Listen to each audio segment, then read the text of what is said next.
Nuevamente, mi nombre es Jason y ahorita el día de hoy tengo a don Víctor, mejor conocido también como Piri. O sea, Víctor, podría comentarnos un poco acerca de la historia de la saga de Juanila.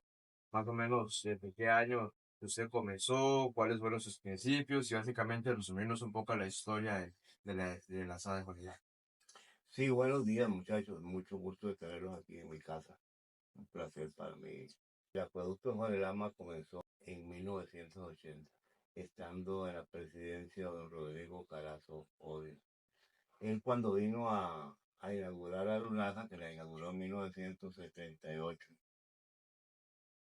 él llegó y le prometió a la comunidad darle agua, ¿verdad? Ellos tenían, cuando esa la comunidad era relativamente pequeña. Éramos aquí 86 pajas de agua habían, ¿verdad?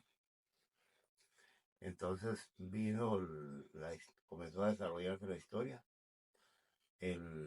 Alunaza regaló el tanque y lo instaló allá en un cerro ahí.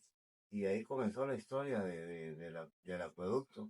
Como le decía anteriormente, cuando el acueducto empezó se llamaba Comité de Cañería, De cañerías. adscrito a la Asociación de Desarrollo. Por ahí empezamos. En el año 86, más o menos, sí, por ahí, yo comencé a colaborar con ASA. Entonces, en 1986 fueron como sus primeros pasos Mis primeros pasos dentro de la ASA, dentro de la saga. ya estaba en la Asociación de Desarrollo. Yo tenía una visión diferente en aquel tiempo. Ahora no, ahora los muchachos son más avanzados. Sí. este, de lo que era el manejo de un acueducto y toda la cosa. Más o menos, ¿cómo sería esa visión que usted tenía en aquel entonces? Poner hidrómetros, Hidrómetros. sí, o medidores de agua, ¿verdad? A todas las casas. Yo entré en el 86 y ya se les comenzaba a dar un problema. Ya se había secado un pozo de Alunaza, el pozo que le habían regalado a la comunidad de Recopa. No ¿Por le qué? dieron el mantenimiento correcto. No, porque la gente hacía mal uso del agua. Tenía chanchos, le echaba agua al ganado, le echaba agua a los siembros en el verano. Entonces comenzó. Sí. En ese tiempo se pagaban, imagínate, 10 colones por mes. 10 colones en aquel entonces, lo que vendría siendo hoy en día, más o menos un aproximado, así lo más caro que yo he llegado a escuchar, como 40 de agua, o 50. Yo tenía que ir cada rato a San José, al AYA, San José, en el edificio La Yacuna, que era un edificio muy famoso. Ahí comenzamos a luchar y a tratar de cambiar muchas cosas. En ese tiempo, cuando yo recibí la asada, yo lo recibí y tenía como 300 colones ese era el ahorro. No se ahorraba nada. Era demasiado poco. A pesar de que el agua era regalada, esa era la situación. La población comenzó a crecer. Ok, entonces en aquel entonces básicamente no se pensó el aumento de Nada, población, nada, no. nada, nada. Ni en la calidad de las tuberías que tenía que tener. Porque éramos poquitos, entonces un tubito de 1 pulgada, pulgada y media, le daba toda a la comunidad. Seguimos creciendo, creciendo, creciendo. Pasamos ya a los 90, pero bueno, era la misma situación. Una muchacha que llegó a la sala con muy buenas ganas de servir, sugirió manejar listas en cartulina. Que manejaban. A llevar un orden. Ajá, cada vez que íbamos a cobrar el agua, hay que llegar a llevar un poco de cartones ahí. Y así nos fuimos. Era muy duro porque la gente llegaba a insultarlo a uno y a hablar mal Por cobrarles, por básicamente. pagar o porque cobraban más de la cuenta, decían ellos. Porque Y, a todos se les fue poniendo medidor ujú. para evitar el abuso. Entonces ahí estábamos luchando, luchando, luchando ahí, sirviendo de gratis porque no había plata como para pagar Después ya se logró pagar un fontanero, que era el que andaba leyendo los medidores y todo eso. Y ahí fuimos evolucionando. Ya en el año 98 se creó la ley de asadas Oficialmente. oficialmente. Ya comenzamos un proceso de puesta en práctica de la ley, que todo el mundo también se resistía, porque no entendía muchas cosas de la ley decían. Ujú. Entonces la gente, los mismos compañeros, ¿verdad? Se resistían. Siempre el que andaba adelante era yo, pues, no era que yo era el más inteligente, ni el más capaz, ni el más nada, yo nada de eso, sino que era el que tenía más tiempo, por Sí, que ser tiene más experiencia, que tiene más por, visión. por pensionado y tenía más tiempo de andar ahí. En el año 2000, decirle algo, en el 98, un pozo que teníamos ahí colapsó. Tuvimos que buscar recursos para hacer un nuevo pozo. En ese tiempo yo estaba en la municipalidad, entonces se facilitó un poco. La municipalidad aquí nos donó el dinero para hacer un nuevo pozo. Después hicimos 2 pozos más, ¿verdad? Muy buenos.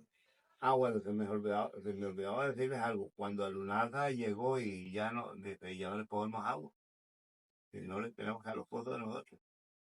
Entonces nos hizo un pozo el ahí en la plaza de Junco. Ahí nos hizo un pozo que salió bueno también, pero también se colapsó con el tiempo. Muy gracioso. ¿Cómo se colapsa un pozo? Que ya no da la cantidad de litros por segundo que tiene que dar. Eso es básicamente por el Po- desmedido po- po- control. sí, y porque la población crece. Después se nos vino un problema, se contaminaron. ¿Cómo así? Y se contaminaron, no sabemos de qué manera. Pero se contaminaron que el agua era hedionda, en, como en el 2010 por ahí. Y llegamos a un punto donde el agua, en fin, todo el mundo reclamaba que el agua de la casa llega hediondísima, era que buscamos alternativas por todo el agua y nada, no se podía. Era algo que no tenía remedio. De casualidad, yo me contacté con una empresa de un norteamericano. Él vino, el señor vino y nos hizo un estudio. Resulta que el agua de aquí es muy pesada. Me refiero que Para los tiene minerales. minerales, mucho hierro, sí, sí. Entonces, los metales pesados se producen es que a la gente, a la población, le provoca cálculos en los riñones. En aquel entonces, no tanto en los inicios, sino por ahí para los 80, en el 86 me parece que había dicho, o en los 90, más o menos ustedes cómo manejaban los parámetros, o sea, de la calidad del agua. Antes estábamos a expensas del AYA. El AYA venía aquí una vez al año, una vez 2 años, a hacer monitoreos. Pero siempre estaba el agua bien porque éramos poquitos. Entonces, ahí comenzamos y nos enganchamos con esa empresa y nos colocó unos filtros y ya cambió todo. Y ya el agua que tenemos, usted se toma un vaso de agua de aquí, de Guadalama, y es más potable 100% que la que usted compra en la botella. Ahí cambiamos ya. Ya comenzamos a cambiar ya. Y la gente ya contenta y toda la cosa. Porque no hay nada más triste que estar usted tomando un agua que llegue usted y abre el tubo y está hirviendo el agua. Los laboratorios donde nosotros íbamos decían, no, el agua está buena, está alta para consumo humano. Lo que pasa es que ese olor es otra cosa. Pero sin embargo tenemos ese gravísimo problema, que la población sigue creciendo. Y aquí no, el problema no es de falta de agua, el problema es de las tuberías. Porque al haber un tubito aquí, vea, un tubo de media pulgada le da agua bien a 10 carros. Pero hablemos de 500 carros. En síntesis, esa es la historia de la saga Valderrama. Ahora que yo salí hace 4 años, hace poco, ¿no es cierto? Sí, hace 4 años dije ya me retiro de todo, ya no voy a estar en ninguna organización más, ¿verdad? Muchísimas gracias, don Víctor, de verdad, por toda la información proporcionada, por darnos un poco de su experiencia, darnos un poco de su punto de vista, tanto del pasado como del presente, Ujú. de explicarnos un poco también sus inicios en la SAR y también contarnos y compartirnos un poco a nosotros y a la comunidad en general sobre la información de la SAR, Juan y Lama. De verdad, muchísimas gracias. Ahí estamos a la orden y cuando tengan gusto, Sí, gracias.